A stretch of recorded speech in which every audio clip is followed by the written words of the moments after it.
శ్రీరాముని అయోధ్యకి కాబట్టి మనం ఎంతో పవిత్రంగా మన కాలి లోపలికి తీసుకెళ్లడం జరుగుతుంది.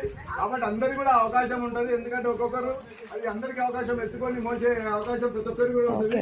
కాబట్టి ఎవరైతే ఎత్తుకుంటారో వాళ్ళకు 9 అడుగులు వేసిన తర్వాత మళ్ళీ వేరే వాళ్ళకి ఎవరికైనా సరే పక్కన ఎవరు ఉంటే వాళ్ళకి కూడా అందరికి అవకాశం ఇద్దాం. ఎంతమంది వస్తే అంతమందికి అవకాశం జరుగుతుంది. ఎందుకంటే దైవ కార్యక్రమం కాబట్టి అందరు సమానులే. కాబట్టి అందరికి కూడా అవకాశం ఇద్దాం. కాబట్టి అలాగే ఇక్కడ నుంచి మన కమ్యూనిటీ హాల్ దగ్గర ఈ ఊరేగింపు ఉంటుంది. కాబట్టి ఆ కమ్యూనిటీ పెట్టిన తర్వాత మన దాన్ని ఎక్కువ పోషించడం జరుగుతుంది. ఎందుకంటే వేరే కింద వేసి దాని తర్వాత ఇంటింటికి కూడా డిస్ట్రిబ్యూషన్ ఉంటుంది. కాబట్టి అందరూ కూడా ఇంకేమంటే కూడా సహకరించి అందరు రమ్మని చెప్పండి. భారీ ఎత్తున మనం ఊరేగింపుగా మనం మన కాళ్ళ లోపలికి తీసుకెళ్ళడం జరుగుతుంది.